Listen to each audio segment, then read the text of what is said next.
Sween, what's going on, buddy? How are you? What's happening, fellas? How you doing today? Awesome. Now, I'm sure you're really busy. I don't know if you've stumbled across this. It wouldn't surprise me if somebody's taken the time to do this, but have you come across any data that would, just from last year, not for the last couple of years, that would have adjusted Rizzo's stats minus the shift? Have you seen anything? Not specific to those numbers, but I did, Mike Petriello from MLB.com does a great job with some of this stuff, and he was just kind of tinkering around with some things, showed there was some ground balls that the shortstop fielded that were probably ground outs to the second baseman if there are no shifts. It's not, and I've heard people talk, think about too, it doesn't mean that the shortstop is playing the shortstop hole and the second baseman is playing the second base hole. It probably means the shortstop is playing about an inch on the other side of the second base bag, right, when you're shifting now. And you can move as soon as the pitch is thrown. So I'm kind of wondering if there's going to be some crazy motion defenses, right? Yeah. The second baseman starts backpedaling. The shortstop starts running over. No way. There's also nothing that dictates where the three outfielders have to play. You are going to you're not going to see everybody just lining up the way we saw them 20 years ago, okay? Yeah. You're going to see people tinkering with this a little bit. I'll tell you, no, you're probably right, but if I'm, especially Garrett Cole, God, he gets thrown off if the game starts 9 seconds late or the anthem. I mean, if you have like Gleyber Torres, if he's still here, and hopefully he's not, or whomever in motion as he's in the windup, he's going to lose his mind, dude. No, not in the windup. The pitch has to be No, thrown, I'm saying in the stretch. Right? So, no, the pitch has to be released is what I'm saying. Oh, I got you. Okay. That's true. The pitch has to be released. I still don't think that's going to happen. I think you'll see a shortstop shuffling over to the other side of the bag as soon as that's happening.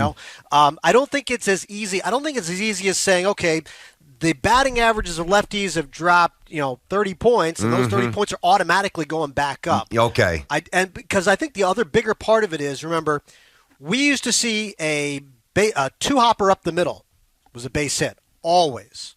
As soon as it gets past the pitcher, it's a base hit. That's not a base hit anymore because, the shortstop's usually standing there. If it's a right-handed batter, the second baseman's standing there. There's nothing keeping those guys from standing right by the bag anymore. They just can't cross it. They can't cross it. So I think we have to be prepared for a less drastic change than maybe we're used to. But certainly a positive one. Yeah, and you're not seeing the short right fielder anymore. That's the thing that kills Rizzo. And I think I heard somebody mention this. I don't remember who. There's nothing keeping you from moving the left fielder over and the center fielder over and creating a different outfield. Well, I mean, good luck with that. You're not going to leave 200 cubic feet of. Come on. I mean, that's a triple waiting to happen, listen, dude. Seriously, that's a triple waiting to happen. Okay, maybe. Never is that happening. We never. Don't say never. No, I'm going to say never. We never thought that we would see people lining up the way they did. True. And it evolved into this. And 10 years ago, when guys, when the Rays are starting to shift, you're like, this is nothing. Nobody's going to do this. 10 years later, we're making rules because everybody started to do it. Good point. So let's not think we know everything today based off of just what we think the rule change, what we think we want the rule change to look like. Because gotcha. I don't know that there are unintended consequences to everything. Yeah, of course. Sweeney, we're trying to determine how much money Hal Steinbrenner is willing to spend this offseason. We know he's going to spend it on Judge. He re-signs Rizzo. That's a good thing. But he also has said, I won't say conflicting, but BT and I are interpreting them as conflicting things. One being that, we're going to go get other players. So you could say, hey, Trey Turner, Carlos Correa, whoever free agent, pick one. It doesn't matter. Yeah. Or you listen to what he says when he says, you can't spend $1 gazillion and buying championships just doesn't work anymore. Where is this Yankee organization as it pertains to the amount of money they're willing to spend?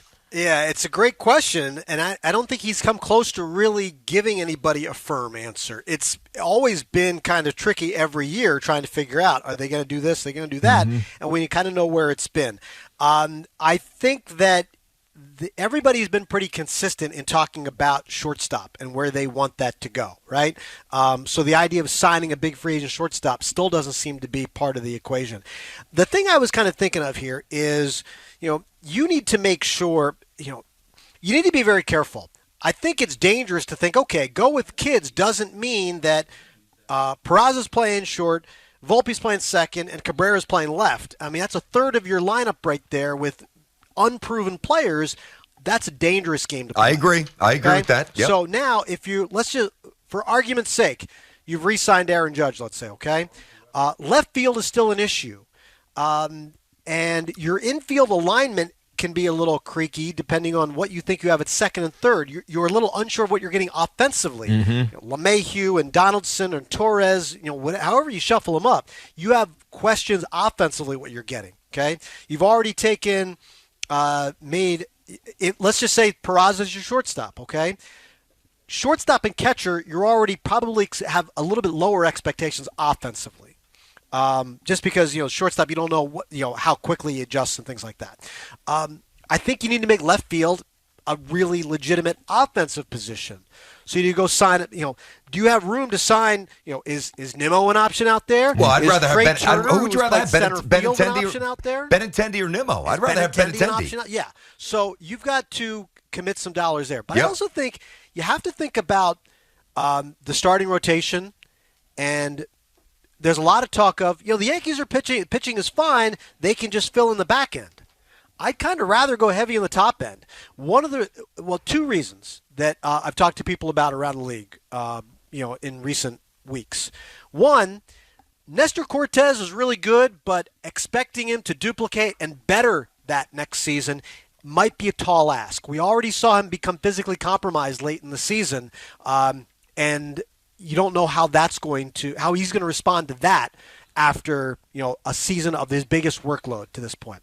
The other part of it is a lot of the depth that you think about that the Yankees had, and talk about this guy can come up and fill the back end. Well, they traded away a lot of pieces the last 2 years, the trade deadline. So while they do still have some pitching depth, it might not all be as close to big league availability because they've traded a lot of those guys to Texas, to Chicago, to Oakland, places like that. So I think it might make sense to play on Carlos Rodon. It might make sense to, I don't know if you want to commit the Scherzer contract that Justin Verlander reportedly seeks, but you knocked on his door last year and made him a one-year offer when he was coming off of an injury. Now you saw him healthy. Do you want to knock on his door again and say, yes, is 2 years enough? So I think you have to think about playing at the top end of the rotation and not just assuming that Cole, Severino, Cortez are your top three and fill in from there. I agree. I do. So we're talking to Sweeny Murti. Sweeny, of course, the WFAN Yankee beat reporter. He's got a podcast with our buddy Keith McPherson. It's called BXB, and it drops tomorrow. I heard Keith on the way home coming back from St. John's last night, talking Yankees, having fun. All right, listen.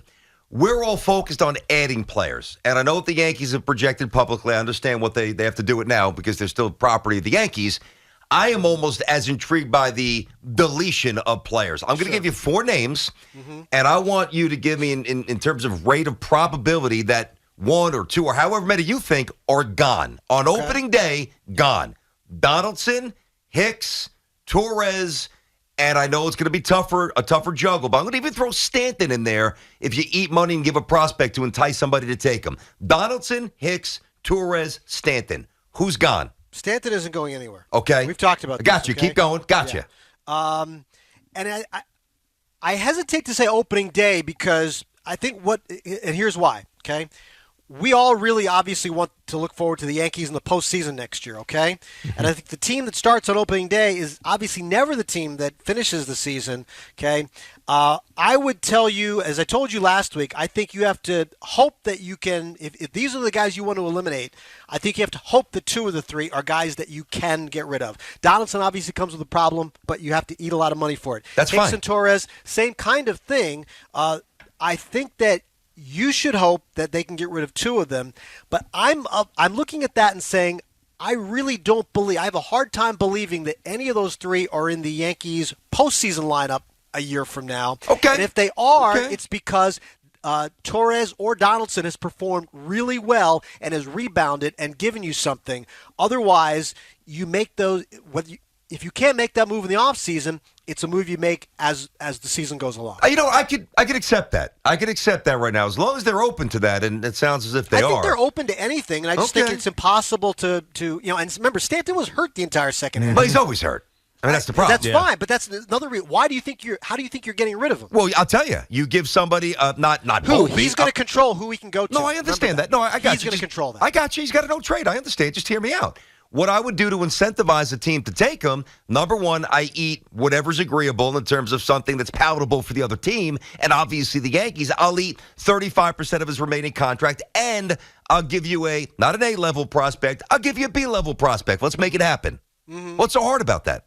I mean, I don't. What's so hard is He's it's still a lot of money to He's got to still Well, want to do but hold on, Sweeny. There's he a different. has to do it. I know. Well, that's without his consent, nothing happens. Understood. I got that. Mm-hmm. The conversation ends. But when you tell me now, I know it's easier to say this in a radio studio. I get that as well. It's easy to spend everybody's money. I understand that. But if the Yankees want to get back to being the Yankees, and that's an expression that I'm tired of saying, they're going to have to eat some money.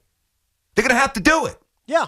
Mm-hmm. So if they don't show a willingness to do but it also then, means, that also counts. Let's not forget that will also count against the bottom line. I don't care. You're gonna I don't care. But if you how don't care. does? They will. Well, then we have a problem here. I'm just saying. How cares? You can't just say we're paying. I'm going to throw out a number. Okay. Yep. You say we're paying $15 million for Stanton next year, and we're going to trade him, or however many years. That $15 million is still your $15 million. I understand. And that's going to count, and that's something you need to consider. Wait, are you telling me, Sween? Are you telling me that the Miami Marlins could eat $30 million of Stanton's deal, and the Yankees can't?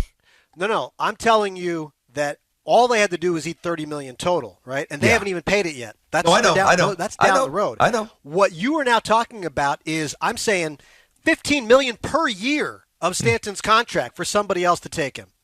Yeah, I mean, $12 million per year. I understand that's a lot of money. That's all I'm saying, Tiki. I get it, Sween, but it's not a lot of money when they're the Yankees, and you should be motivated to win a championship. But it's also somebody else taking that. Now you're trying to say he's worth the rest of that to somebody else, and you have to convince them of that. Like who is he going to that is a contending team that wants him at whatever number you're 17. 50, I'll throw a 14. team out there for you. I mean, I don't know if it's the perfect team. 37 years old. How about the Guardians? They got a lot of guys that can run. He's not going to Cleveland. Well, I he's hear not going there. But one, he's not going. You're and probably two, right. Their highest paid player is Jose Ramirez. Understood. At what, about $15 million? You think they're paying Giancarlo Stanton anything? I don't know. Anything. But how about the Minnesota Twins? He got no shit. How about the Twins? No chance. Why not? How about the White Sox? He's got no chance. How about the White Sox? 5 years ago. How about the Giants if they whiff on Judge? 5 years ago, the only teams that he was willing to go to were the Yankees, the Astros, the Dodgers, and the Giants. That was it. So that was it. Nobody else. So call up the Giants. When Judge signs here, call the Giants. Okay. And then what if he says, I don't want to go? Well, then you find somebody else. You pivot. Call the Dodgers. And then what if he says, I don't want to go? Well, then you just say tough. We're sending you, we're going to rip up, trade. It doesn't exist.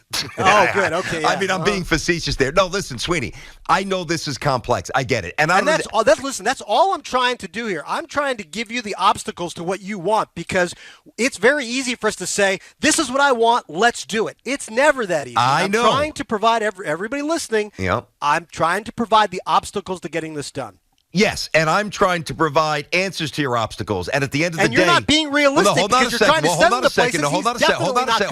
Hold on a second. I'm providing answers to your obstacles, and in my mind, they are viable. There is always a Cleveland, deal. Minnesota, they're not viable. They're not even paying them. They're not even paying half of them. They're not doing it. Sweeney, you've been around this game 30 years. There is always a deal to be had. Always. Yeah, but always. it has to be met by both sides. I understand that, that's buddy. not happening. Well, you say not, I say possible. That's the difference. Mm-hmm. Okay. All right. Thanks, Sweeney. We'll both be there opening day when he's in the lineup. Hal's not spending. Hal's not spending We'll money. both be there. We'll both be there opening day in 2027 when he's in the lineup. No chance is he here that long. Get out of here. No, 2027 is a team. No, that's not. The team option's 28. And by the way, give us 30 seconds. Do you think Volpe's more of a shortstop or a second baseman? What does the organization think based on his arm? Yeah, I think he has actually gone through an arm strengthening program to make himself more of a shortstop, and he hasn't moved out to that position yet. Okay, I get it because Peraza is a shortstop. He's a little higher in the chain right now. Everyone wants to think about where to move him, and maybe second base is the option. But like my history with people who are in the game say, you don't move him until you have to move him, right? You don't move him until he tells you he's not that player anymore, or if you end up in a situation where they're both pushing through, and you obviously can't play two shortstops. But there's nothing at this point that tells you to move him off of shortstop yet. That is our buddy. He's Sweeny Murti. He's on the Yankee Beat a long time. WFAN, Yankee Beat man. He's got the podcast BXB with Keith McPherson. New one drops tomorrow. Good job, buddy. I love chopping it up with you. All right, Thanks, dude. We'll see you Sweeny. later. The funny thing is, if you hear me and Sweeny, you'd be like, these guys can't stand each other. No, that's They not text true. all the time. No, I don't Love think them. that. I don't think you hear that. Love them. You know, I it's just going can't let to them get away with Yankee cold propaganda. outside.